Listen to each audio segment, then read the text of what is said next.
J'ai notamment un ami qui filme absolument toute sa vie parce qu'il a l'intention de se faire cryogéniser, mais du coup pour uploader sa mémoire, ça va être une toute autre paire de manches. Et si on reste sur le côté santé, comment les laboratoires voient la science décentralisée? Il y a matière à se moquer, premièrement. Enfin, à se moquer. Pour développer un traitement, aujourd'hui, on estime que pour développer un traitement, il faut au minimum 300 millions, au maximum, on compte ça en billions. 60% de notre biodiversité restante aujourd'hui est un petit peu protégée, stewardée, par les populations indigènes. C'est énorme, 60%. Okay, et puis si on la perd, cette biodiversité, c'est notre santé, c'est des gros risques pour l'humanité. Okay. Donc on démarre sur des vers de terre. Ouais. Ensuite, quand le market cap dépasse, je ne sais plus ce que c'est, 500 000, je crois que c'est des mouches. Puis après, quand le market cap dépasse les 20 millions de dollars, c'est sur les souris. Et enfin, 100 millions de dollars, c'est sur les humains.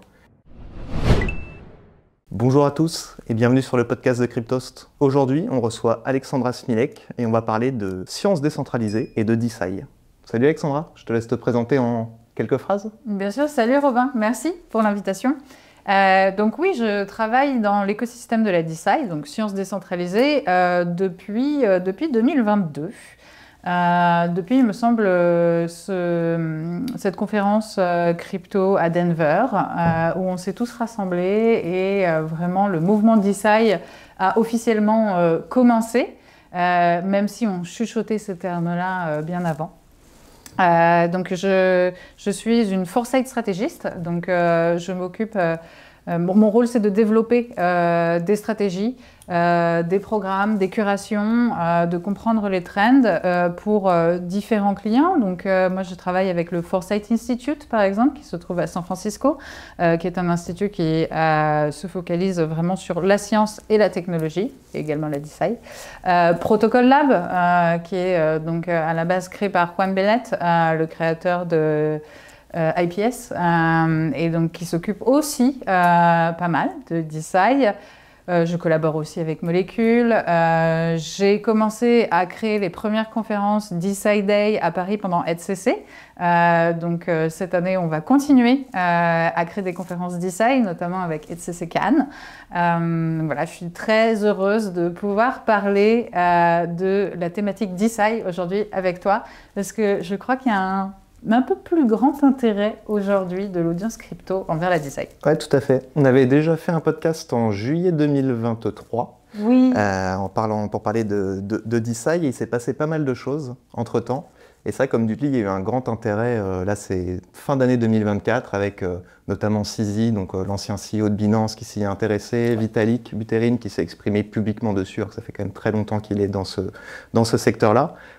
Mais avant de rentrer un peu plus dans le cœur du sujet, est-ce que tu peux nous expliquer ce que c'est que la DeSci, oui. Cette science décentralisée? Oui, donc la science décentralisée, c'est un mouvement qui utilise la technologie décentralisée, donc la blockchain, pour pouvoir revoir comment est-ce qu'on développe la science. Donc comment est-ce qu'on développe la science, j'entends par là comment est-ce qu'on va publier, comment est-ce qu'on va faire de la recherche, comment est-ce qu'on va fonder cette recherche, qui va la fonder.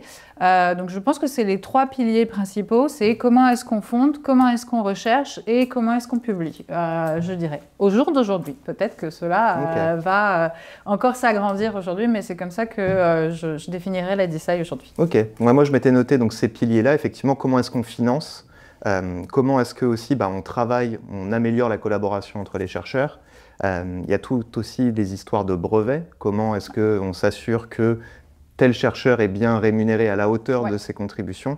Et puis enfin, il y a tout ce qui va être la publication scientifique, sur lesquelles il y a pas mal de problématiques qui sont diverses et variées, je pense qu'on en reparlera, mais il y a une partie des chercheurs qui se sentent obligés ou qui sont obligés de publier de manière régulière et qui peut-être bâclent un petit peu leurs études pour justement pouvoir vivre de ces travaux-là. Et donc la DeSci souhaite répondre à ces différentes problématiques-là. Si on les prend un petit peu dans l'ordre, le financement, quelles sont les problématiques actuelles de financement auxquelles sont confrontés les chercheurs? Ils passent beaucoup de temps à chercher des financements, c'est toujours les mêmes personnes qui les financent et donc ça biaise peut-être certaines études ou certaines recherches. Oui, alors exactement, tu viens de le dire. Alors, je pense que le pourcentage, on est à peu près d'accord pour se dire qu'un chercheur passe environ 80% de son temps à chercher des financements et 20% de son temps uniquement à actuellement faire de la recherche. C'est énorme. Donc, ce temps passé est énorme. Donc, ce qu'on appelle aujourd'hui en anglais un bottleneck, la DeCi tente un petit peu de revoir le système de financement pour justement régler cette inefficience et potentiellement donc ne plus avoir des chercheurs qui passent 80% de leur temps à écrire des propositions pour obtenir des financements. Et une autre chose aussi qui m'avait frappé sur la publication scientifique, c'est que ces chercheurs-là, en plus, sont obligés de payer pour être diffusés dans des journaux scientifiques. Et ces chercheurs-là, qui ont été financés des fois par des fonds publics, donc par nous en quelque sorte, ces chercheurs-là sont financés par nous et sont obligés de payer pour que leurs études soient accessibles sur des journaux spécialisés. Exactement. Et les universités doivent payer en plus pour avoir accès à ces journaux spécialisés-là. C'est exactement ça. C'est qu'aujourd'hui, le système de publication scientifique est détenu par un certain nombre d'acteurs qui donc demandent aux scientifiques de payer pour publier leurs papiers et demandent donc soit aux scientifiques, soit aux universités, aux différentes organisations de payer pour pouvoir accéder à ces papiers publiés. Donc ça, ce sont a priori deux inefficiences aussi en fait, qui ne permettent pas de donner accès à l'information et donc qui vont venir ralentir la recherche. Donc ça, c'est un des problèmes aussi qu'on a aujourd'hui.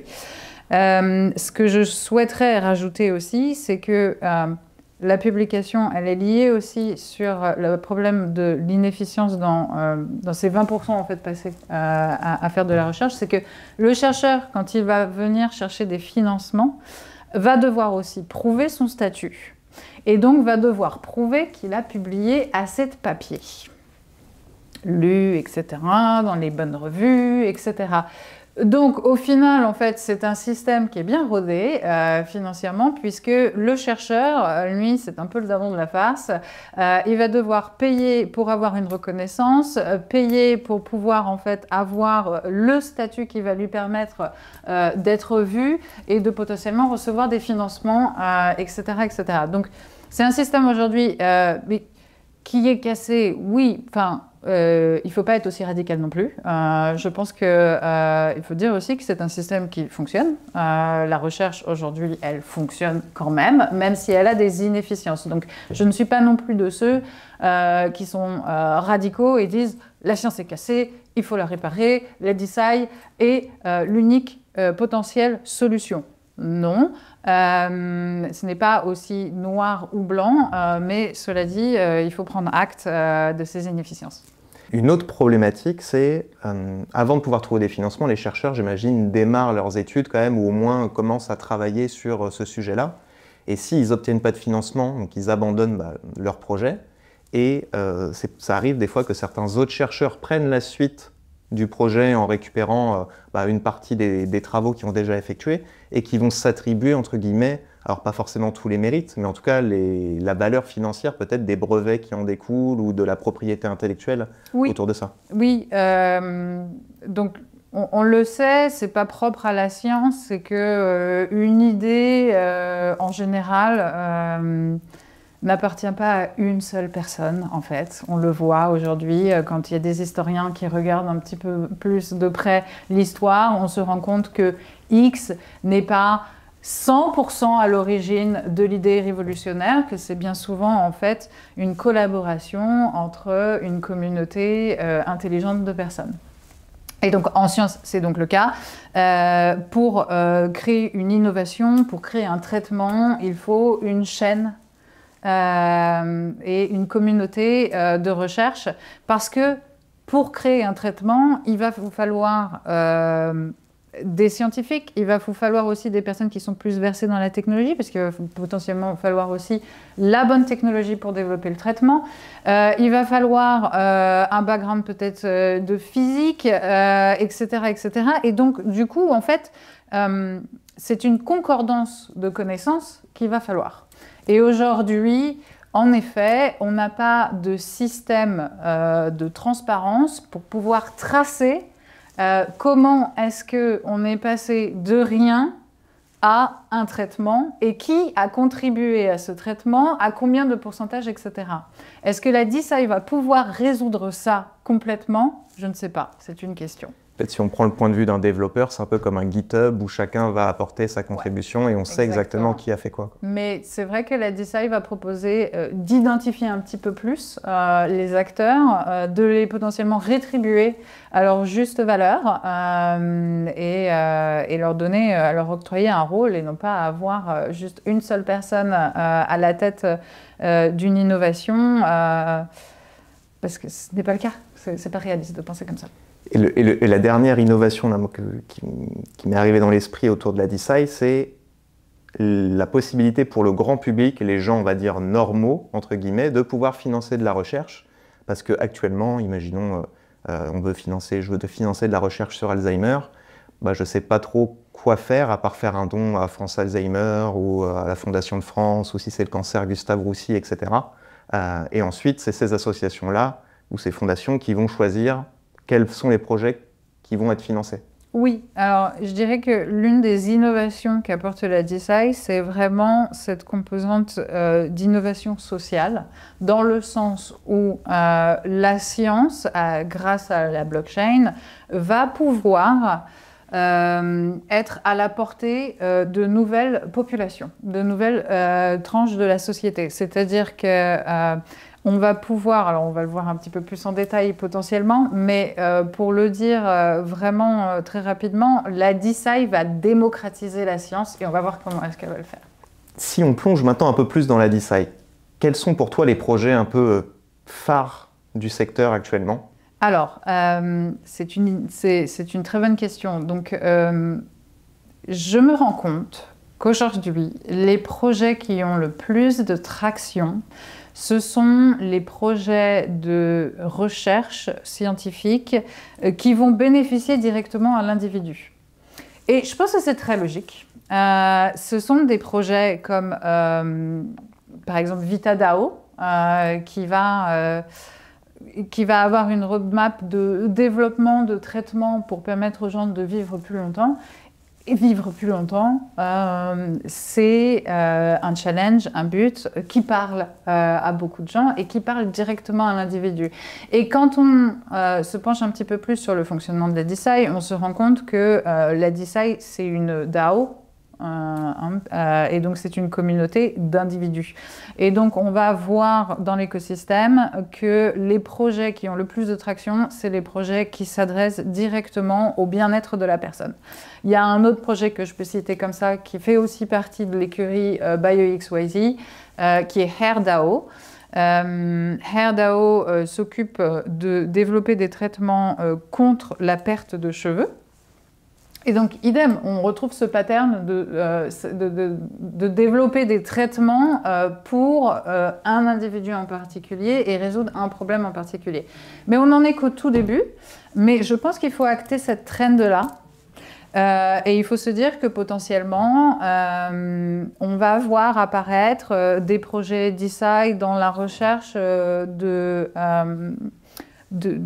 maladies qui touchent beaucoup de gens, par exemple le cancer, Alzheimer.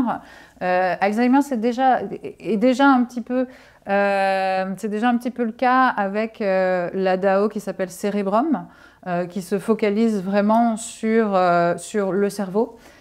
Comment est-ce qu'on peut faire, par exemple, des remplacements de tissus au niveau du cerveau, voir un petit peu développer des traitements pour limiter l'inflammation qu'on peut avoir dans le cerveau certaines fois, etc. etc. Mais en tout cas, les projets DeCi qui vont avoir le plus d'intérêt et de traction, c'est les projets qui vont parler directement à l'individu. Et ils vont parler directement à l'individu si on parle de longévité, mais ils vont aussi parler directement à l'individu par rapport à leur histoire personnelle. Si par exemple quelqu'un a connu dans sa famille des problèmes de cancer à répétition, peut-être que cette personne va être plus intéressée à venir participer à une DAO. Et la beauté de tout ça, c'est que la DeSci, c'est bien entendu une DAO qui est constituée de scientifiques, de chercheurs, mais c'est aussi, comme je disais, une manière de démocratiser la science. Et donc, une DAO va être composée d'individus qui ne sont pas forcément versés dans la science, a priori. Et justement, est-ce qu'on peut revenir sur le concept de DAO ? Ouais. Parce que peut-être que tout le monde n'est pas familier avec ce concept-là. Et c'est très lié en fait à la décentralisation de manière générale et donc à la DeSci. Oui, c'est Decentralized Autonomous Organization. Donc, ce sont des communautés online, pour le dire autrement, avec d'autres termes, qui vont venir partager une gouvernance ensemble, une gouvernance qui va être propre à une DAO. Donc, une certaine DAO va avoir un modèle X de gouvernance, une autre un autre modèle. Il n'y a pas un modèle universel de la DAO, ok. C'est un petit peu propre, on peut comparer ça à l'associatif, c'est-à-dire que c'est un groupe de personnes qui se retrouvent ensemble, qui ont leur propre gouvernance, leur propre but et leur propre roadmap. Donc, Vita DAO va avoir une roadmap. On va faire un IP NFT, on va développer ce traitement, on va faire ce patent, etc. On va faire nos votes tous les X mois. Si quelqu'un a une idée, une proposition, il peut la porter. Comment est-ce qu'on détermine si une proposition est valide ou pas? Est-ce qu'on va la continuer? Est-ce qu'on va l'intégrer à la roadmap, etc. Tout ça, c'est des éléments qui sont décidés dans la gouvernance. Et puis, bien entendu, il y a la composante de token, souvent, qui vient backer un petit peu la gouvernance aussi de ce groupe de personnes. Donc, les personnes qui font partie de la DAO, bien souvent aussi, sont des token holders de ce projet. Ouais. Fin d'année 2024, donc je le disais, il y a eu un gros coup de projecteur sur la DeSci, notamment avec BioDAO qui va être proposé... Binance a investi dans BioDAO et donc a mis un gros coup de projecteur sur ce projet-là. Est-ce que tu peux nous en dire un petit peu plus sur ce que c'est que BioDAO? Ben oui, on a eu Binance et BioXYZ on stage là pour le dernier programme qu'on a créé pour le DeSci Bangkok durant la DevCon. En fait, ce qui s'est passé, c'est que Binance a investi 10 millions, il me semble, dans Bio. Ça va permettre en fait à Bio aussi, qui est une sorte, je dirais, de launchpad pour différentes DAO scientifiques, de réinvestir ça dans différentes DAO, de pouvoir du coup incuber encore plus de projets DeSci. Aujourd'hui, BioXYZ, c'est donc un launchpad de projets DeSci. Alors, en termes de portfolio, j'en ai cité déjà pas mal. Il y a bien entendu l'une des pionnières qui a été Vita DAO, donc cette DAO qui se focalise sur la longévité. Hair DAO, perte de cheveux. On a aussi Athena DAO, qui est une DAO qui vise, et ça c'est très intéressant, qui vise à développer la recherche au sujet de la santé des femmes. Parce que on ne le sait pas toujours, mais c'est une recherche qui est beaucoup moins fondée, donc il y a beaucoup moins financée, voilà, merci, que d'autres recherches. Il y a aujourd'hui, alors ça va sortir, on les a eus on stage, mais il va y avoir une DAO aussi sur le quantum computing, donc à voir un petit peu, ils sont en train de travailler sur leur roadmap. Donc je n'en dis pas plus, mais en tout cas on voit aussi que donc BioXYZ va s'occuper de lancer beaucoup de DAO dans différentes directions de la science pour développer des produits, des traitements et surtout des nouvelles communautés. Parce que c'est vrai que pour le moment, on était quand même très axé sur la santé. Alors c'est peut-être parce que ça parle au plus grand monde, potentiellement, mais on peut financer tout dans la science. Enfin, ça peut être l'aérospatiale, ça peut être... Il y a une DAO qui existe depuis... Alors, je ne sais pas qui a été la première, mais entre Vita DAO et Valley DAO. En tout cas, moi, je les ai vus apparaître à peu près au même moment. J'ai rencontré Vincent, j'ai rencontré aussi au même moment. Mais Valley DAO s'occupe de biologie synthétique. Donc, de développer potentiellement des nouveaux matériaux pour l'industrie, etc. On en entend beaucoup moins parler. C'est ce que j'ai expliqué. Je pense qu'il y a une trend, et elle est tout à fait naturelle, c'est que les DAO DeSci qui ont le plus de traction, c'est celles qui vont parler à l'individu directement. Et c'est vrai que si tu me dis que plus tard, je vais pouvoir porter un t-shirt qui pollue moins, il y a un peu plus de travail pour voir l'impact que cela va avoir sur moi. Et comment tu arrives à estimer la valeur d'un projet dans la DeSci? Comment est-ce qu'on explique des capitalisations à des dizaines, centaines de millions de dollars? Est-ce que les gens anticipent une redistribution, par exemple, de ce que va générer tel ou tel brevet, tel ou tel médicament, telle ou telle innovation? Comment est-ce que, voilà, on calcule? Pourquoi est-ce qu'il y a autant de fonds d'investissement qui se lancent là-dedans? Quelle est leur vision? Parce que j'imagine qu'ils ne font pas ça juste pour la beauté du geste et pour aider la population mondiale ou le monde de manière générale. Bien sûr, bien sûr. Alors, le développement d'un traitement, donc d'un médicament, prend beaucoup de temps, beaucoup d'argent, mais in fine, il y a des retours sur investissement qui peuvent être énormes. Donc ça parle à des investisseurs, bien entendu. Ce sont des roadmaps très longues. Et donc, c'est pour ça qu'on voit que dans l'écosystème, aujourd'hui en tout cas, les funds, les VC funds, les venture capital qui se lancent en fait dans l'investissement de la DeSci, ça va être des ventures qui ont les reins solides et qui ont aussi des tests d'investissement qui peuvent être des tests d'investissement à long terme, des impact investments, etc. Combien de temps à peu près, toi, tu dirais? Parce que souvent, les fonds d'investissement, c'est sur 5-10 ans, leur thèse. Ouais. Là, on parle de... Là, on parle de plus longtemps. Ouais. Potentiellement, on parle de plus longtemps, même si je vais vous démontrer aussi des retours qui peuvent être beaucoup plus rapides. Mais cela dit, ça peut prendre du temps.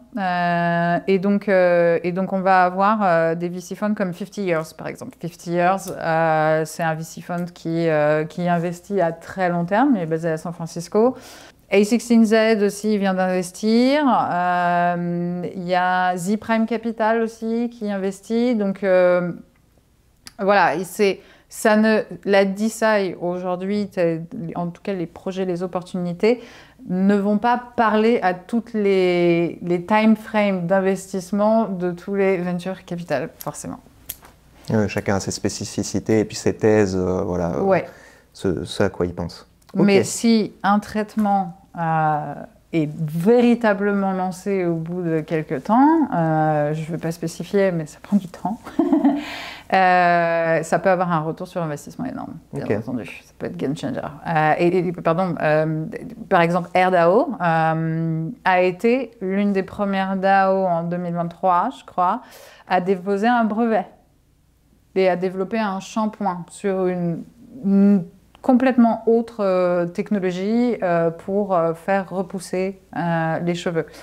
Aujourd'hui, AirDAO ouvre un laboratoire à New York. Donc on est aussi, parce qu'on parle souvent de brick and mortar, blockchain, il faut lier la blockchain à quelque chose de tangible, etc.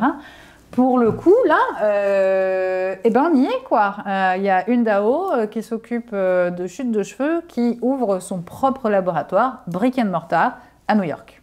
Et les investisseurs détenteurs de tokens récupèrent déjà la valeur, entre guillemets, qui a été générée par cette DAO? Ouais. Donc, il y a quand même... et on se rend compte qu'au final, c'était un très beau pari aussi de Paul Klesk de lancer des DAO qui étaient assez différentes, comme Valley DAO, Synthetic Biology, longévité, et puis aussi quelque chose de très tangible aujourd'hui qui est la chute de cheveux. Donc, et là, je vais advise aussi une DAO qui fait partie de BioXYZ, qui n'est pas encore tout à fait annoncée, mais qui sera sur la moelle épinière. Donc ça aussi, ça va être différent. Le quantum, c'est encore autre chose. Quand est-ce qu'on aura un retour là-dessus? Ouais. Je ne sais pas. Mais il y a déjà des VC funds qui Ok. s'occupent de fonder cette recherche-là. Et si on reste sur le côté santé, comment les laboratoires voient la science décentralisée? Est-ce qu'ils voient ça comme une opportunité, un risque, ou alors ils se disent c'est une tendance éphémère qui va disparaître? Pour le moment, ils rigolent un peu, ils se moquent un peu de ça. Alors, je pense que il y a matière à se moquer, premièrement, enfin à se moquer, à potentiellement négliger ce qui se passe dans la DeSci, parce que en termes de capital, la DeSci est très très petite par rapport au capital que gèrent les biopharma. Très clairement, pour développer un traitement, aujourd'hui, on estime que pour développer un traitement, il faut au minimum 300 millions, au maximum, on compte ça en billions. Donc, quand on regarde la DeSci au prisme de cette information et qu'on sait qu'en DeSci, l'un des plus gros market cap, c'est 600 millions, on se dit qu'au final, quasiment toute la DeSci, ça ferait assez, si on a de la chance, ok, et pas de fêlure, de développer 2 traitements. Bon. Donc, du coup, on a quand même un colosse qui sont les groupes pharmaceutiques et un tout petit embryon aujourd'hui qui s'appelle la DeSci. Tout ça, ça peut évoluer. Et je pense que chez les colosses, il y a aussi quand même un intérêt qu'on peut voir envers la DeSci parce que c'est encore embryonnaire. Et donc, on a pu voir Pfizer investir dans VitaDAO quelques millions. Je ne sais plus exactement, mais Pfizer a investi dans Vita et potentiellement dans BioXYZ. Donc, il y a quand même un intérêt, même si au final, je pense que vu de la montagne des biopharma, la DeSci est encore très loin et très très petite. Ouais. Puis tu parlais un peu de... Il y a de quoi se moquer. Je voulais revenir sur peut-être quelques projets qui sont un peu alors, étranges, ou en tout cas, je voudrais creuser un petit peu le réel intérêt de ces projets-là. Je pense notamment à des projets qui ont été issus sur la plateforme pump.science, donc en référence à pump.fun sur Solana, qui a été le laboratoire de millions, de milliards de memcoins. Ouais. Donc là, il y a eu deux projets de DeSci qui se sont lancés sur pump.science, donc Uro et Riff, qui travaillent sur des molécules en particulier pour résoudre certains problèmes. Je serais incapable de dire quels problèmes. Et donc, pour rapidement revenir sur le fonctionnement, on va dire un peu de ces projets-là, où la logique, c'est le projet est lancé, et plus le market cap grossit, plus les tests effectués vont être sur des choses un peu plus proches de l'homme, entre guillemets. Donc on démarre sur des vers de terre, ouais. Ensuite quand le market cap dépasse, je ne sais plus ce que c'est, 500 000, je crois que c'est des mouches, puis après quand le market cap dépasse les 20 millions de dollars, c'est sur les souris, et enfin 100 millions de dollars, c'est sur les humains. Comment tu vois toi ce type d'initiatives-là qui ont été mises en lumière, enfin qui ont été lancées parce que la DeSci a été mise en lumière sur la fin d'année, et donc il y a eu énormément d'intérêt d'investisseurs là-dessus. Ouais. Alors, je vais bien entendu laisser la place au doute et au bénéfice du doute, mais j'ai tout de même une opinion, c'est que, au vu de l'information, combien coûte le développement d'un traitement, on peut se dire que pour l'instant, Uro et Riff sont insuffisants pour développer des traitements, donc ça c'est une première chose. Une deuxième chose, c'est essayer de comprendre comment est-ce que la volatilité du marché de Uro et Riff vont pouvoir pallier aussi aux besoins de stabilité de financement d'une démarche de développement de traitement. Oui, parce que c'est bien beau d'avoir une valorisation de 30 millions, mais sur ces 30 millions-là, comment est-ce que ces chercheurs vont se financer? Parce que s'ils commencent à vendre des tokens, le cours va inévitablement baisser et la capitalisation va baisser. Exactement. Mais ça, c'est le cas pour en fait tous les projets. Pas vraiment, parce que les IP NFT, par exemple, donc ce système qui a été commencé en 2022 par Molecule, permet un peu de bloquer quelque part cette valeur-là. Donc au final, quand même, il y a des projets de DeSci. Comment tu loques justement cette valeur Tu la donnes aux chercheurs. Tu la donnes aux chercheurs et donc, du coup, elle est vraiment loquée. Il y a des investissements qui sont faits. Il y a beaucoup de projets là-dessus. Là, on se parle de euro et RIF. Il me semble que c'est vraiment un coin avec ses fluctuations. Et donc, ça me paraît très dynamique pour pouvoir vraiment trouver une stabilité nécessaire à la science pour développer des choses tangibles. Et ensuite, la proposition, la roadmap, etc., elle me paraît être un petit peu une roadmap un peu décalquée de celle de VitaDAO aussi. On se parle aussi de longévité, etc. Donc, bon, je ne sais pas. Il y a quelques éléments scientifiques en disant oui, on va faire les tests sur des C. elegans, donc les fameux vers de terre, comme tu disais, les vers. Bon, voilà, il y a quelques gimmicks un peu scientifiques. Pour l'instant, moi, ça me paraît un peu gimmicky. Mais cela dit, c'est intéressant dans le sens où cette appétence pour les tokens DeSci, elle va aussi faire en sorte de faire connaître la DeSci. Je regardais un peu sur mon outil de trend, on voit bien qu'il y a eu un pic de discussion sur Twitter et sur les autres plateformes au sujet de la DeSci, même si celle-ci elle représente quasiment rien dans le mindshare de l'écosystème sur les réseaux sociaux, puisque je pense que l'IA prend environ 60% du mindshare sur l'écosystème. La DeSci, elle prend une toute petite partie de ça. Elle est après les thématiques de ZK, etc. Donc, ça reste encore quelque chose de naissant. Donc, pourquoi pas prendre un peu la trend, la tangente et se dire que Euro et RIF, c'est tout de même bien pour faire parler de DeSci. Et moi, ce qui m'avait aussi marqué alors sur Pump.science, qui a aussi pour vocation de rendre un peu plus fun le financement et la recherche, etc., c'est à partir de 100 millions, ils annoncent pouvoir faire des tests sur des humains. Mais c'est quand même un secteur qui est assez réglementé, j'imagine, la recherche médicale. Est-ce que c'est possible? Quelles sont les autorisations à avoir, tu sais, pour faire de la recherche sur des humains? Parce que j'imagine qu'il y a pas mal de problématiques autour de ça. Et j'avais notamment lu que sur tout ce qui est longévité, vu que ce n'est pas considéré comme une maladie, il y a certaines problématiques autour de tests, enfin de transhumanisme. Ouais, voilà, c'est ça. Ouais, d'améliorer l'être humain en tant que tel, de base, etc. Et certaines limitations quand même aujourd'hui au niveau légal. Oui, tout à fait. Donc, chaque pays est différent. Chaque pays est différent, avec des lois différentes. D'ailleurs, il arrive, même pour les grands groupes pharmaceutiques, de faire des tests sur les humains dans des pays qui sont un petit peu plus laxistes, on va dire, que dans d'autres pays. Okay, donc ça, c'est une première chose à savoir. Donc, quand tu me dis, au bout de 100 millions, si on quitte les 100 millions, on va pouvoir faire des tests sur les humains.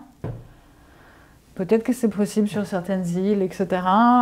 Mais je ne suis pas vraiment sûre.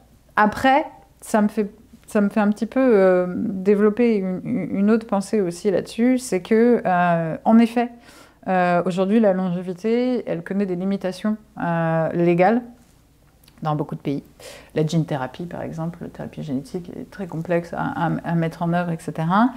Et donc, du coup, le rôle des communautés, des DAO, est très important là-dessus, parce que on va avoir une espèce de force comme ça et d'enthousiasme partagé dans une communauté qui va potentiellement aussi créer de nouvelles communautés IRL, des vraies communautés, sur certains territoires. Et dans ces territoires, ces communautés vont pouvoir discuter avec les autorités afin de potentiellement mettre en place des frameworks qui leur permettraient de développer et de faire les tests, les traitements, etc. D'une manière plus simple pour eux. Par exemple, Vitalia, c'est une communauté, une pop-up city, qui est vraiment, donc, Vitalia drivée par la vie, la longévité, qui a été débuté par certaines personnes de la communauté de VitaDAO, certaines personnes qui avaient aussi été des acteurs, des parties prenantes de la pop-up city Zouzalou, qui avait été créée par Vitalik. Et donc il y a Vitalien. C'est des personnes qui mangent et respirent vitalité, longévité et qui donc commencent à avoir des discussions très poussées avec les autorités pour voir comment est-ce que les autorités pourraient mettre en place des frameworks qui permettraient l'arrivée de nouveaux laboratoires pour développer des traitements, etc. Donc potentiellement les 100 millions, ça me paraît très peu. Mais dans le futur, pourquoi pas, avec des communautés qui auraient fait du lobbying, en fait, du bon lobbying, potentiellement, on pourrait faire ça. Et puis, il y a aussi une autre chose à prendre en compte, c'est que l'arrivée de l'IA dans la recherche de traitement va potentiellement, je n'ai pas la réponse, mais potentiellement, c'est un futur possible, rabattre aussi les coûts de développement de traitement. Et donc ça peut profiter aussi à la DCI. C'est quand on dit que bon, c'est un tout petit marché aujourd'hui, il n'y a pas assez pour développer des traitements, etc. Il faut aussi regarder un petit peu les technologies et voir leur influence sur les prix de développement. Ouais. Bah justement, en parlant d'IA, il y a un projet aussi qui s'est un peu spécialisé dans la vérification des papiers scientifiques pour essayer de relever les potentielles erreurs qu'il y a dans un certain nombre de papiers. C'est donc yes, no, or error. Ouais.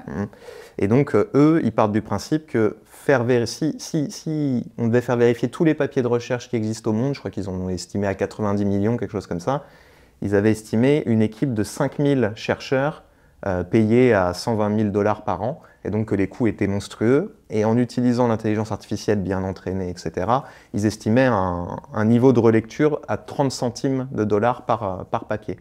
Et donc, ils ont fait leur test, je crois, sur 1 millier d'articles pour le moment. Ils ont relevé certaines erreurs.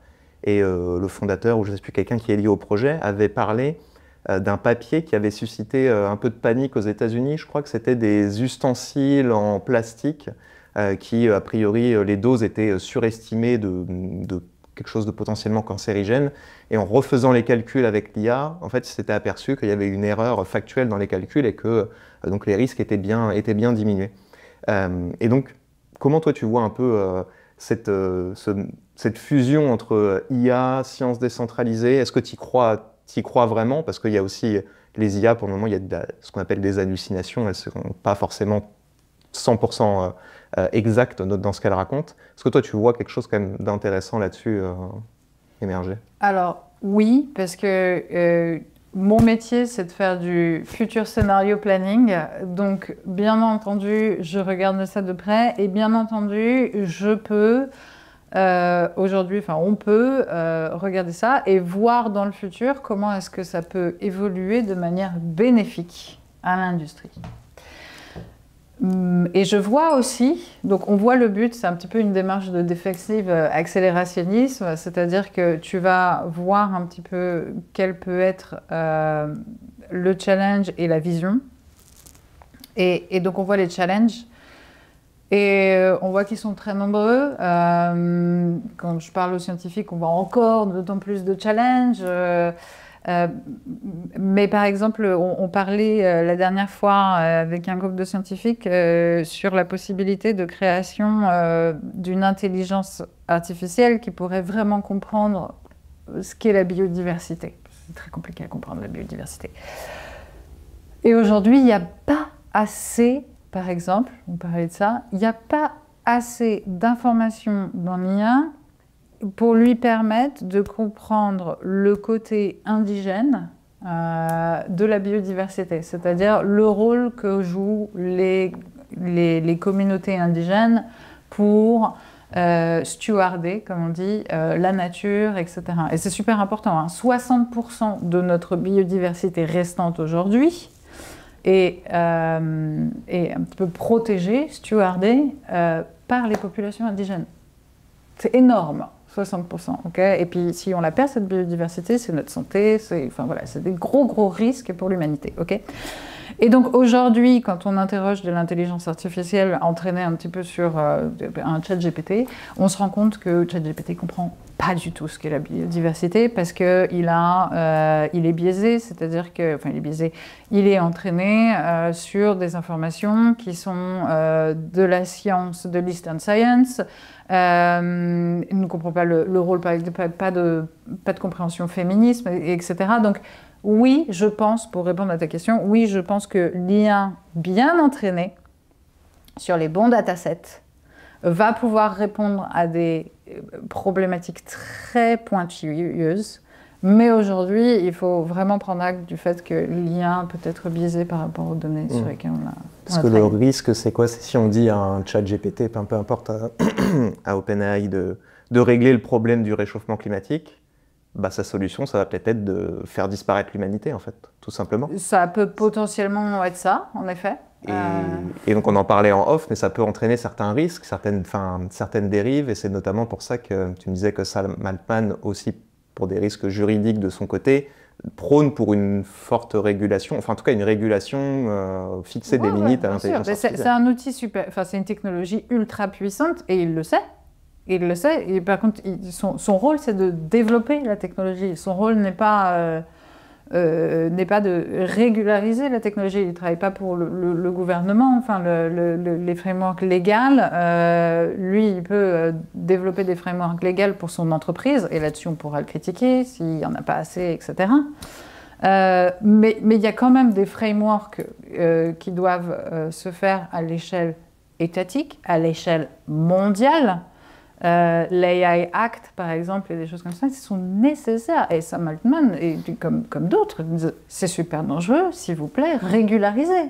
Ouais, parce que lui, il a peur aussi, si jamais plus tard on se rend compte des dérives, qu'il soit accusé, entre guillemets, légalement des problématiques qui ont été générées par l'IA. Bien sûr, bien sûr. Et il y a des entreprises, d'ailleurs, avec lesquelles je collabore, mais le Future of Life Institute, par exemple, qui travaille sur les risques potentiels de l'IA et qui produit énormément de propositions, de régularisation, notamment sur les autonomous weapons, c'est-à-dire ces armes qui fonctionnent avec de l'intelligence artificielle. Là, pour le coup, il n'y a plus d'hommes derrière. C'est vraiment des armes qui sont envoyées dans des pays pour tuer des populations humaines. Quelles sont les régulations? Et on en arrive à parler on a sorti de la seuil. Parce que tu as parlé de défensive accélérationnisme. Est-ce que tu peux nous dire un petit peu plus ce que c'est et en quoi ça se rattache aussi à la DeSci? Notamment parce que c'est peut-être porté par Vitalik Buterin aussi en partie. Oui, alors je pense qu'il y a cette petite illustration qui a été proposée par Vitalik, et je pense qu'elle explique beaucoup de choses. C'est que vous avez une image, vous avez un petit nounours, et devant ce petit nounours, il y a deux chemins possibles. L'un qui mène à un magnifique château avec le soleil, etc. Donc un monde superbe, comme disent les Américains, a flourishing future. Et l'autre chemin qui mène à quelque chose de complètement dark. Okay. Et ce petit nounours, j'imagine qu'il porte une technologie, quoi. Et donc, il est important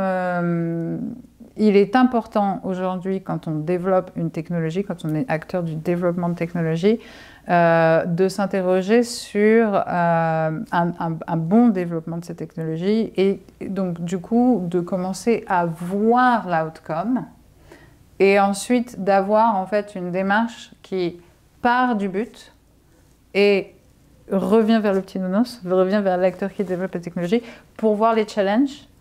Où est-ce que ça peut dériver vers donc, ce monde complètement dystopique, prendre acte de tout ça, et donc de développer par exemple les bons frameworks, le bon légal, etc., etc. Mais c'est une démarche, le DIAC est une démarche qui a été, qui aujourd'hui commence à résonner dans l'écosystème de la crypto. C'est une démarche qui, par exemple, que tu peux retrouver, qui n'est pas nommée DIAC, mais qui est nommée Gaming de Future par Alison Dustman et Christine Peterson. Donc c'est vraiment une démarche qui commence à émaner parce qu'on manipule des technologies qui sont très dangereuses pour l'humanité dans le futur. Et donc il faut trouver des méthodologies pour développer et pas non plus juste y aller et ne pas regarder, quoi. Il faut regarder vraiment très loin. Parce que j'avais vu que quand on mettait des barrières à l'IA, ça pouvait freiner son développement, en tout cas les réponses qu'elle apportait, ou en tout cas sa logique était totalement cassée en quelque sorte. Toi, tu vois ça possible avec le déaccélérationnisme, le défensif accélérationnisme? Oui, j'ai envie de dire oui. J'ai envie de dire oui.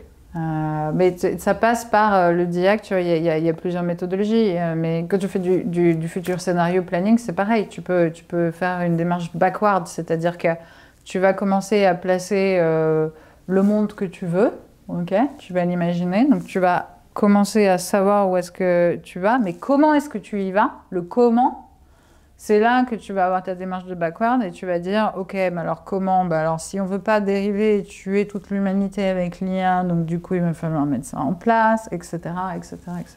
Okay. Et donc il y a aussi des méthodologies comme les technological trees, qui sont des espèces d'arbres de la connaissance, qui permettent aussi de mapper ce développement technologique, de savoir où est-ce qu'on est, qui travaille sur quoi, comment est-ce que les uns les autres s'enchevêtrent, comment est-ce qu'ils accélèrent cette technologie, où est-ce qu'on a besoin de funding, quels sont les challenges, les bottlenecks, et ensuite, et surtout, la vision, quoi. On va vers le soleil, quoi, comme un arbre. Et donc, au niveau du monde, comment est-ce que les pays ou les régions se positionnent par rapport à la DeSci? Bon, j'imagine que les États-Unis sont en tête un peu du bateau, mais comment ça se passe en Asie, en Europe, et peut-être dans les autres régions du monde? Excellente question, et très importante question. Parce qu'il s'agit de démocratiser la science, donc si on fait juste de la science avec la roadmap des États-Unis, bon, on aura un peu loupé le coche. En effet, donc, en Europe, pas en Union européenne, mais en Europe, peut-être que tu le sais, mais la Suisse joue un rôle très important puisque BioXYZ préfère le legal framework de la Suisse pour implanter juridiquement les DAO de DeSci. Donc au final, il y a quand même un très gros rôle de la Suisse là-dessus. Par contre, par exemple, Berlin, l'Allemagne, est une caisse de résonance et puis une ruche énorme à idées, DeSci, etc. Là, il y a les DeSci Berlin conférences chaque année qui sont vraiment incroyables. Comment tu expliques Berlin par rapport à d'autres, enfin l'Allemagne par rapport à d'autres pays? Alors, depuis très longtemps, l'Allemagne a attiré la population crypto. Il y a eu des hubs très intéressants. Il y a eu des hubs aussi hackers qui ont été très intéressants. Ça a toujours été, je pense, l'Allemagne, mais c'est pas que dans la crypto. Ça a toujours été un territoire très accueillant pour les idées nouvelles. Et un peu underground, voilà, le truc underground qu'on n'a pas en France. Par exemple, on a essayé, même dans le monde de la fête, on a essayé de faire comme Berlin à Paris, ça n'a jamais pris. Enfin, je veux dire, oui, on a dit très bonne fête, mais on n'a jamais eu le Berghain à Paris. Et c'est bien pour une raison. Et je pense que, voilà, il y a différents facteurs, mais je pense que les facteurs sociétaux aussi et d'ouverture pour les idées underground sont très importants. Ensuite, j'aime bien ta question parce que ça va me permettre de parler de l'écosystème DeSci qui est en train de se développer en Asie. Donc j'ai passé beaucoup de temps à Bangkok dernièrement, notamment pour la DevCon. Et donc j'ai pu parler à des initiatives comme Sino DeSci, qui est une grande organisation, une grande DAO, qui englobe beaucoup d'acteurs de la DeSci en Asie. Et alors, cette communauté m'a apparu à la fois très inspirée par ce qui se passe aujourd'hui aux États-Unis et en Europe, et puis à la fois j'ai eu des discussions où on s'est dit avec certaines personnes, mais puisque la DeSci, elle est là pour mettre en lumière des domaines de la science qui sont sous-financés, comme la recherche des femmes, etc.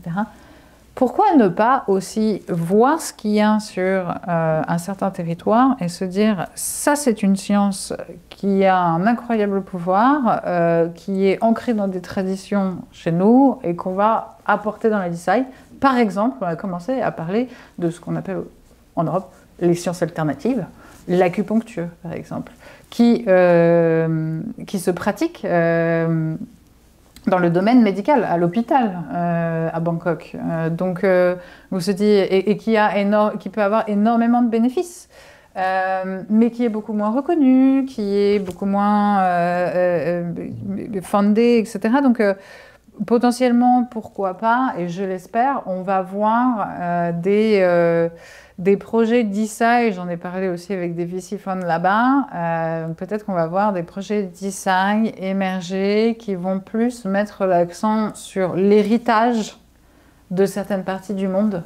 Parce que la DISAI, c'est ça, c'est à la fois ouvrir à des nouvelles populations, mais à la fois aussi mettre en lumière et rediriger de l'argent vers des groupes de recherche qui ne sont pas en tout cas mis en lumière aujourd'hui par les systèmes nationaux, etc. Ok. Ouais, parce que c'est vrai que quand on parle de DeSci, bon, là ça a été pas mal mis en avant par Vitalik Buterin, par CZ, ancien CEO de Binance, par Brian Armstrong aussi, qui est le CEO de Coinbase et qui a tout un projet Research Hub sur tout ce qui est publication scientifique, comment améliorer tout ça. C'est vrai que pour le moment, j'ai l'impression que c'est un peu l'apanage, entre guillemets, des crypto-milliardaires ou des milliardaires de manière générale. Comment on arrive à vraiment ouvrir ça au grand public et à faire en sorte que les gens s'y intéressent? Il y a le côté crypto avec les tokens, etc., qui effectivement va intéresser certainement les gens. Mais toi, comment est-ce que tu penses comment est-ce qu'on arriverait à intéresser les gens à la science, justement, au financement de la science, au grand public, quoi? Ben, je pense que, premièrement, ça part de l'individu, de ses propres intérêts. Deuxièmement, ça parle d'une épigénétique chez l'individu, c'est-à-dire son histoire avec sa famille, etc. Troisièmement, ça part des territoires. Donc, quand on parle potentiellement des DAO qui sont plus dans de la médecine traditionnelle chinoise, ce serait vraiment génial de voir ça. Et surtout, je pense que ça aurait beaucoup, beaucoup d'intérêt ici, en fait, en Europe, par exemple. D'accord, d'avoir accès à ça et d'avoir accès à ces communautés qui parlent, qui cherchent de l'information, etc.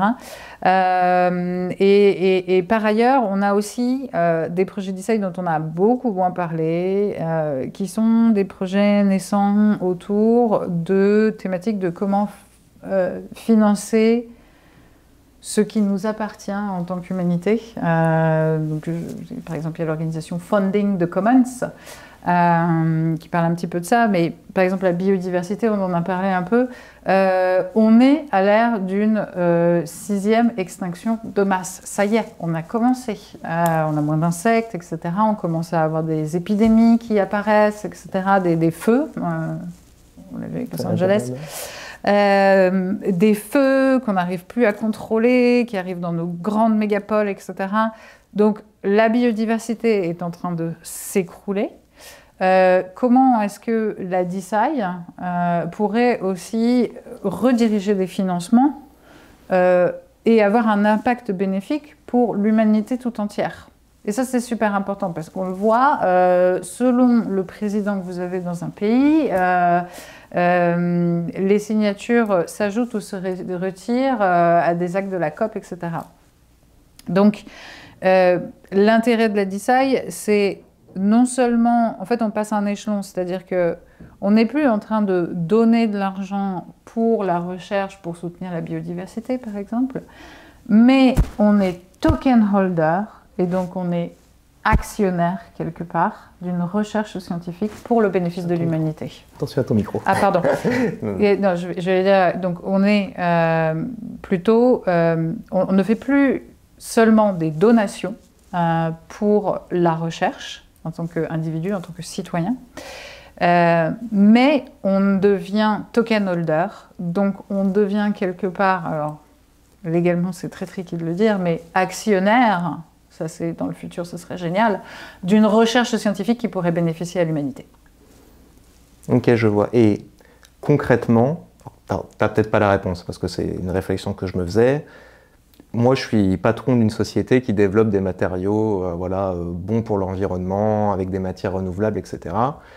Il y a très peu de personnes qui me font confiance, j'ai du mal à trouver des fonds. Comment je profite un peu de ce mouvement émergent de la DeSci? Eh bien, voilà, Vallée DAO, c'est exactement le parti pris de Vallée DAO, c'est-à-dire que l'idée, à la base, c'est qu'on voit dans l'industrie qu'il y a aussi une cassure, une fissure entre la recherche et l'implémentation de la nouvelle recherche dans l'industrie des matériaux aujourd'hui. Alors, à cette cassure, il y a moult explications à cette cassure-là. Bien sûr, il y a des questions de lobbying aussi, etc. Et donc, avoir la population qui devient acteur et qui devient combler cette brèche et va venir en fait pousser, investir sur des recherches de matériaux qui sont, par exemple, beaucoup plus éco-responsables, va permettre à l'industrie peut-être d'adopter ces matériaux plus rapidement et d'améliorer l'impact écologique, etc. Donc on peut imaginer une boucle assez vertueuse de la DeCi. Parce que si je suis un peu mauvaise langue, je peux te dire, mais ça existe depuis très longtemps en fait, ça s'appelle le crowdfunding. Oui, mais pour le crowdfunding, qu'est-ce que tu reçois ? Pour le coup, ça va dépendre des plateformes. Je crois que maintenant, il y a quand même certaines où tu reçois de l'equity, je crois, ou des parts de la société, etc. Mais c'est vrai que de base, ça a été quand même lancé pour financer de manière sans recevoir quelque chose en retour, enfin, sans vouloir recevoir quelque chose en retour. Mais on n'a pas fini de créer le framework légal pour voir la technologie de la cryptographie vraiment avoir un impact sur notre société. Parce qu'aujourd'hui, elle est complètement freinée par le framework légal. En tout cas, moi, c'est mon parti pris. Et je parle beaucoup à beaucoup d'entrepreneurs qui ont ce rêve de faire une sorte de crowdfunding pour beaucoup de domaines de l'industrie via la cryptographie. Sauf qu'à chaque fois, cette narrative... beaucoup de fois, en tout cas, cette narrative n'aboutit pas parce qu'il y a des problèmes légaux qui font avorter le projet. Ce qui pourrait changer aux États-Unis potentiellement avec un gouvernement plus davantage pro-crypto, potentiel retour des ICO. Donc est-ce que ça serait considéré un peu comme des ICO, un peu nouvelle génération? Enfin, il y a pas mal de choses à expérimenter, je pense. Ouais, il y a pas mal de choses à expérimenter. Il y a, comme on a dit aussi, cette question de la stabilité que la science doit avoir. On peut pas dire un jour... on peut pas acheter des énormes machines pour faire une recherche. Avoir un labo, les machines, les scientifiques dedans, et le lendemain leur dire c'est le bear market, désolé, revenez dans 1 an et demi, ce sera peut-être mieux. Ouais, c'est vrai que c'est compliqué. Ouais. Donc il y a plein de choses aussi à mettre en place, mais est-ce que la population... Enfin voilà, oui, il y a plein de choses à mettre en place légalement.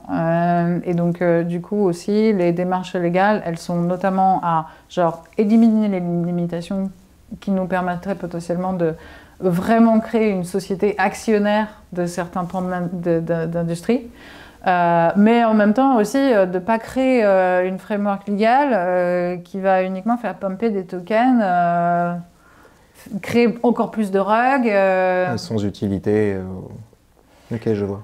Si tu devais donner, enfin, moi, imaginons que je veuille me creuser la DeCi, quelles sont les ressources que tu donnerais pour quelqu'un en particulier, et après la même chose pour un professionnel qui voudrait se lancer, qui voudrait lancer une DAO, qui a une société ou un chercheur même.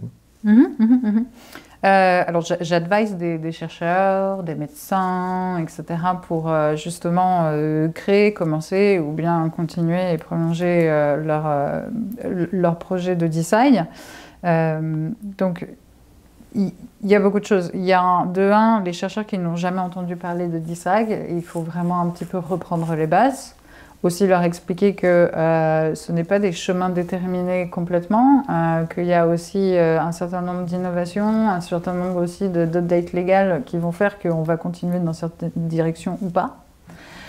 Et puis à la personne qui est à l'individu, je dirais que c'est en fonction de là où l'intérêt porte la personne. C'est-à-dire que je dirais, écoute, la DeSci, c'est une opportunité pour toi d'être un acteur de la science. Parce qu'aujourd'hui, les DAO, c'est en quelque sorte, si on voudrait l'illustrer, c'est la porte d'entrée à un laboratoire, dans un laboratoire, pour quelqu'un qui n'est pas du tout membre d'un laboratoire. C'est la porte d'entrée pour être acteur de discussions qui se passent entre scientifiques, développeurs de traitements, etc., etc. Donc c'est génial, c'est vraiment une démocratisation. Après, on n'a pas un temps infini dans la journée. Et être membre d'une DAO, ça prend du temps. Donc ce que je dirais à la personne, c'est qu'il faut bien choisir la communauté à laquelle on veut participer et avoir de bonnes raisons pour le faire. Soit on est très très inquiet pour l'avenir de notre écosystème et de la biodiversité, et dans ces cas-là, on veut peut-être faire partie de Vallée DAO pour développer beaucoup plus de matériaux éco-responsables. Soit on est très porté sur je sais pas, des soucis en fait de famille dus à de multiples cas de cancer, et dans ces cas-là, on a très très envie de participer à la recherche contre le cancer. Mais on n'a pas seulement envie, et c'est ça qui c'est la beauté du Bloody-Side, on n'a pas seulement envie d'être donateur, on a vraiment envie d'être actif, avoir des propositions, être peut-être un token holder, peut-être bientôt on pourra appeler des actionnaires aussi. Hein, et je vois. C'est vrai que les DAO, on s'est rendu compte au fur et à mesure des années qu'il y a beaucoup de DAO en fait, qui sont mortes, ou en tout cas c'est toujours les mêmes personnes qui vont proposer des choses. Il y a aussi ce défi-là en même temps que la science décentralisée, qui est de comment on fait participer les gens. Parce que même les gens n'ont même pas, ça se trouve, les connaissances nécessaires, même si c'est un sujet qui les intéresse. Moi, par exemple, Alzheimer, c'est un sujet qui va m'intéresser. J'aimerais bien qu'on développe de la recherche là-dessus, financer cette recherche-là, mais je serais incapable de dire il faut plutôt financer ça ou ça. Donc tu vas peut-être avoir des gens qui vont être spécialisés dans cette recherche-là, et toi, tu vas peut-être déléguer ton pouvoir de vote à ces gens-là. Ouais, et c'est là que je pense qu'on peut commencer à rapprocher aussi toutes les théories de démocratie fluide à la DeSci, et de voir comment est-ce qu'on peut, tu l'as dit, déléguer peut-être potentiellement le vote, et uniquement dire que, voilà, moi je partage des opinions de X, X, Y, maintenant X, c'est bizarre de dire les opinions de X parce qu'on a l'impression de parler des opinions de Twitter, mais je partage des opinions de Robin, donc je vais lui déléguer mon vote. C'est quelque chose qui commence à être possible. Là, j'étais à HCT, on a passé du temps avec Dan Finlay, qui est donc l'un des co-créateurs de MetaMask, et qui est en train d'implémenter dans MetaMask un outil de délégation. Donc on a beaucoup parlé de démocratie fluide aussi à travers ça, parce que c'est des idées qui commencent à ressortir de l'histoire. Hein. Démocratie fluide, moi je sais qu'on en parlait avec les partis pirates il y a 10 ans déjà. Peut-être que quelqu'un d'autre dira encore une référence encore plus lointaine que ça dans l'histoire. Mais en tout cas, oui, en effet, les DAO, c'est très chronophage. Il faut commencer à bootstrapper des outils pour nous permettre d'être plus efficients là-dessus. Et juste pour revenir à ma question d'avant, qui était les ressources, si on doit lire un livre, des documents, toi tu conseillerais quoi pour vraiment se plonger dans la science décentralisée? Tu as certaines ressources comme ça qui te viennent en tête? Oui, écoutez tous les podcasts des DeSci Paris, DeSci Berlin, etc. SciCon, dernièrement aussi, enfin les podcasts, les conférences en fait. Je pense que c'est très intéressant. On mettra les liens. Quelques KOS, bien sûr, comme Paul Koulas sur Twitter, Vitalik, bien entendu. Donc, commencer là-dessus. Et puis, ensuite, je pense que c'est une idée, on en a beaucoup parlé, mais c'est une idée qui, au final, peut être simplement expliquée. Hein, c'est une démocratisation de la science. Par le partage, par le financement, par la création de communautés, etc. Donc au final, ça peut appartenir à tout le monde et il ne faut pas avoir honte de rentrer dans l'écosystème de la DeSci parce qu'il y a la science qui fait un petit peu peur comme ça. Ok. Voilà. Est-ce qu'il y a un sujet que tu voudrais qu'on aborde et qu'on n'a pas abordé? Je dirais que ce qui est important aussi, c'est de se dire que la DeSci elle fait partie, faut prendre un petit peu de recul, et la design, elle fait partie d'un moment de l'histoire aujourd'hui où on cherche à pallier aux inefficiences qu'on a dans notre système de création de la science, de financement de la science, etc.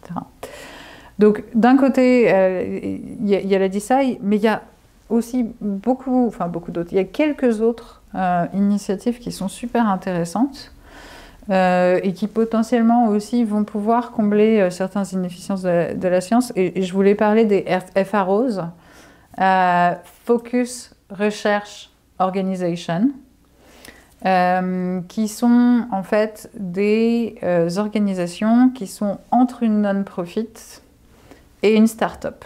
Donc contre une association, c'est ça? Ouais, entre une association et une start-up. Une start-up, elle va plutôt avoir besoin de pitcher, genre dans 5 ans, on fait tant d'argent, ça c'est notre boîte. Une ONG d'ailleurs, plutôt peut-être. Une ONG à base philanthropique, va avoir le temps, etc. La recherche prend du temps, des fois. On l'a vu avec OpenAI. OpenAI, à la base, était une non-profit, qui est devenue une for-profit. Donc je pense que, justement, on pointe du doigt en fait un besoin ici, qui est un besoin d'une solution hybride. La DeSci, elle va potentiellement être la réponse à ce besoin de solution hybride. Les FROs sont aussi une autre solution. Eric Schmidt de Schmidt Future, par exemple, a mis 50 millions dans les FROs qui sont menés donc à San Francisco par Adam Marblestone et Natasha Gammick, notamment dans la neurotechnologie, parce qu'on sait que la neurotech bientôt va potentiellement être explosée, on va dire, sur les marchés. Ça va être énorme. En plus, si on bridge la neurotech avec l'IA, c'est quelque chose d'énorme. Mais aujourd'hui, on a besoin de temps de maturation, on a besoin de beaucoup d'argent de recherche. Et cet argent peut être difficile à obtenir parce que les roadmaps sont longues et étalées dans le temps. Et donc la DeSci, comme Cerebrum DAO, vient potentiellement répondre à ces besoins-là, très spécifiques, de cette field, ou alors les FROs viennent aussi répondre à ces besoins. Donc je dirais, voilà, la DeSci, c'est une chose. Moi, je m'occupe vraiment de sciences et de technologie et de comprendre un peu comment s'enchevêtrent toutes les technologies et tous les écosystèmes, les différentes fields, etc. On voit un besoin, la DeSci répond à ce besoin, mais ce n'est pas la seule réponse. C'est quoi les sujets autour de la neurotech que tu suis? Alors, les sujets autour de la neurotech. Ou les révolutions qui, pour toi, vont vraiment exploser dans les prochaines... Bien sûr. Alors, Insight, je travaille, j'ai collaboré avec Protocol Lab, Foresight Institute et d'autres, et les FROs aussi, avec Adam Marblestone, sur une conférence d'une semaine là-dessus pour pouvoir comprendre vraiment qu'est-ce qui se passe dans l'écosystème avec les plus grands chercheurs. Donc j'ai créé le programme avec les plus grands chercheurs, en mon sens, en neurotech. Il y a une accélération aujourd'hui. On parle d'intelligence artificielle. Cette intelligence artificielle, elle est capable de nous faire comprendre plus rapidement le fonctionnement de notre propre cerveau. Et donc, du coup, quand on overlap l'intelligence artificielle avec l'intelligence humaine, on arrive à un stade, on a fait une conférence là-dessus avec Ocean Protocol, à un stade de super intelligence. Et donc il y a énormément de choses qui peuvent se passer, mais imagine, il y a toutes les puces invasives, bien sûr, que tu peux porter, Neuralink, je pense que c'est la société que tout le monde connaît, mais il y a aussi tous les petits devices non invasifs qui commencent à rentrer sur le marché. Par exemple, on dirait des petits AirPods, mais en fait, c'est des casques EEG qui enregistrent, comprennent, interprètent les mouvements cérébraux. Là, je parle à une entreprise qui vient d'obtenir le patent pour faire des recherches sur IA et neuro. Donc, comment est-ce que tu traînes une IA à partir de données cérébrales? Donc, on va très, très vite. Quand on parlait tout à l'heure de traîner des IA pour répondre à des challenges de biodiversité, etc., on va les traîner sur des papiers de recherche, mais on va potentiellement aussi les traîner sur les feedbacks directs de cerveau humain. Aujourd'hui, les outils de BCI, alors en français, je ne sais pas comment est-ce qu'on dit BCI, c'est Brain Computer Interface. On voit aujourd'hui des personnes qui, grâce à des technologies, peuvent interfacer avec un ordinateur juste avec leurs pensées. En gros, contrôler un ordinateur avec je peux jouer aux jeux vidéo avec ma puce Neuralink. Ça, ce serait le futur. Ouais. Et le truc, c'est que quand on entend, par exemple, l'une des premières personnes qui s'est fait implanter une puce Neuralink, qui avait de toute façon des problèmes moteurs, etc. Donc ça l'a beaucoup, beaucoup aidé. C'était pas uniquement pour augmenter l'humain, c'était pour pallier à des problèmes qu'il avait. Je ne sais plus exactement lesquels. Il te raconte dans une interview, c'était très drôle, il dit je joue aux jeux vidéo, machin, avec ma puce. Donc il regarde juste l'écran et voilà, passif. Je joue aux jeux vidéo et je me suis rendu compte que, en fait, avant même que je pensais à faire une action dans le jeu vidéo, je la faisais. Donc là, on est... Ça fait un peu peur même. Ça fait très peur, le feedback qu'il donne. Il donne que l'ordinateur, l'écran, te renvoie en premier ta pensée. Avant même que tu te rendes compte. Avant même que tu sois conscient de penser. Donc, voilà, il y a ça, il y a des problématiques aussi alors on en a beaucoup parlé à la dernière conférence qu'on a fait avec Ocean Protocol, les problèmes de cognitive privacy. C'est-à-dire que si mon cerveau, et ce qui se passe dans mon cerveau est branché constamment à une IA ou quoi que ce soit, est-ce que mes pensées m'appartiennent ? Donc on parle de privacy de données, mais aujourd'hui, bientôt, on va devoir parler de privacy de pensée. Alors, est-ce que les technologies ZK, par exemple, pourraient répondre à ça? Ah, c'est très complexe. Ouais, effectivement. Il y a tout ce qui est je ne sais pas si tu as suivi aussi, tout ce qui est le FHE, le Fully Homomorphic Encryption, qui est aussi une des solutions. Il y a une boîte française, d'ailleurs Zama, qui travaille là-dessus et qui a pas mal financé la recherche autour de ça. Donc c'est utiliser des données chiffrées qu'on puisse réutiliser pour faire des calculs sans avoir besoin de les déchiffrer au préalable. Ouais, c'est la technologie aussi qu'utilise WorldCoin, par exemple, pour scanner les iris, mais pas des données. Ouais, bien sûr. Justement, en parlant de WorldCoin, est-ce que Sam Altman, il développe pas l'antidote du poison en même temps? ChatGPT, OpenAI, le poison. Je pense que cet homme est torturé parce qu'on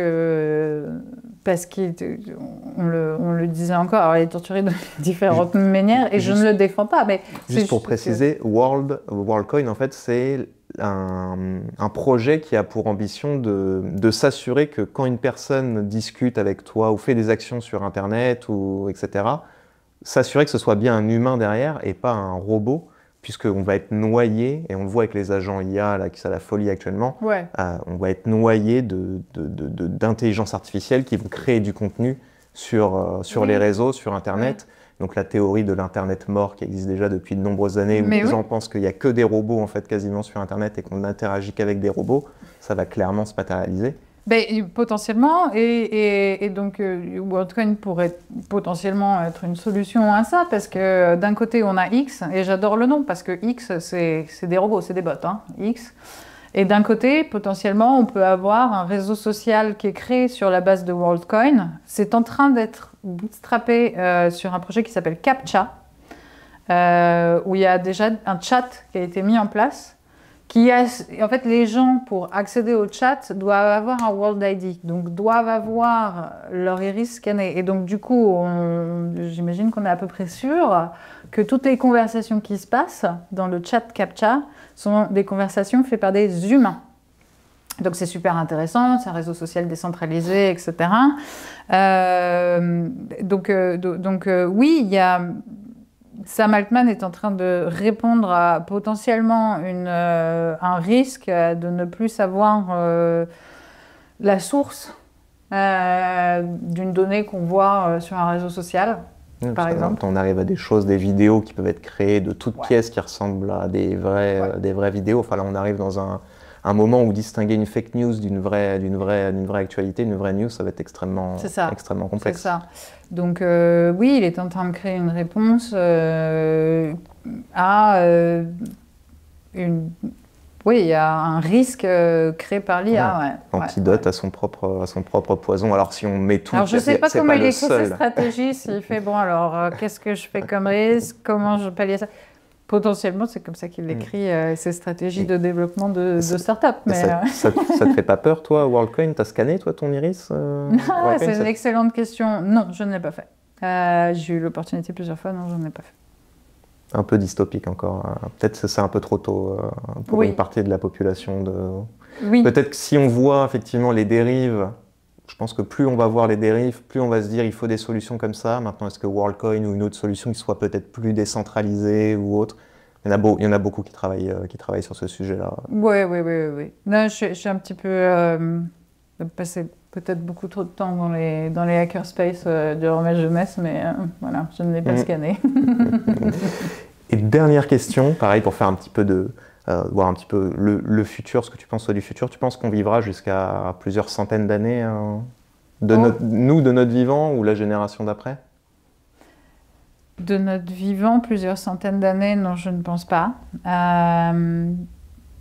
J'ai bossé avec Christine Peterson qui est notamment la maman de l'open source, une dame très très très intelligente et du MIT. Et elle me disait, et je pense que je vais la reprendre parce que pour le coup, je suis foresight stratégiste, mais j'écoute énormément les scientifiques. C'est eux qui détiennent le savoir. Moi, je le synthétise, je l'analyse. Elle me disait que la première étape, ça va être potentiellement le premier vraiment breakthrough, ça va être de faire revivre notre cher animal de compagnie, le chien.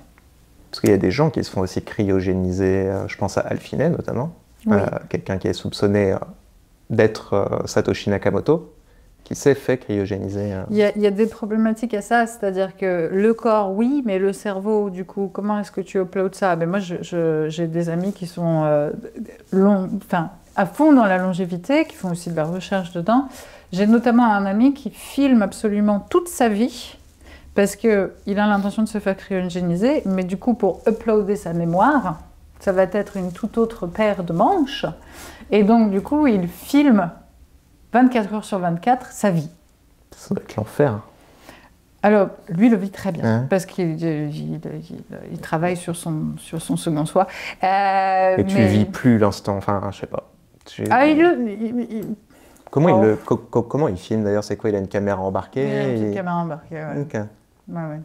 Mais donc il filme pas son visage pour le coup, il filme que l'environnement, que son environnement. Ouais. Le son, etc. Ok. Il me vient plein de questions qui sont un peu plus personnelles ou autres, mais je me dis, c'est comment sa femme ou la personne avec qui il partage sa vie le prend. Oh, il a beaucoup de conversations intellectuelles. Je ne sais pas s'il a vraiment des liaisons amoureuses aujourd'hui. Donc, pour le coup, d'après Pipi, la vidéo reste privée, hein, elle n'est pas... Oui, c'est pas un casteur. Il ne caste pas sa vie, c'est ça le truc. Intéressant, mais c'est vrai que j'en ai entendu parler, des gens qui voulaient uploader leur mémoire dans le cloud. Après leur mémoire, comment tu uploades la mémoire de ton cerveau si tu filmes pas effectivement C'est des questions qui sont développées par le Foresight Institute, par exemple, par Katalin Mittelut, qui est l'un des grands chercheurs qui travaille sur le Lofi Mind Upload. Mais bon, c'est encore d'autres questions. Mais en tout cas, cette question-là, ok, tu as ton corps, tu le cryogénises, on va peut-être te faire revivre tes cellules, mais du coup... qu'est-ce qui se passe avec la mémoire? Est-ce que tu la gardes ou pas? Il y avait une série qui était pas mal là-dessus, je ne me rappelle plus le nom, où effectivement il gardait uniquement le cerveau, il l'uploadait dans des nouveaux corps humains. Je ne sais pas.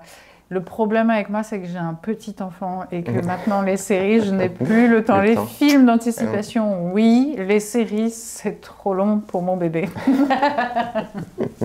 Ouais, c'est vrai qu'on n'a pas encore réglé ce problème-là. Ah oui, mais j'en parlais à certains groupes de neuroscientistes parce qu'ils sont tous là en train de me faire des casques EEG non invasifs. Je leur ai fait, mais faites une totote pour calmer les bébés qui est directement reliés au cerveau. Ou rallonger le temps d'une journée. Je vous assure. Ou ralentir le temps.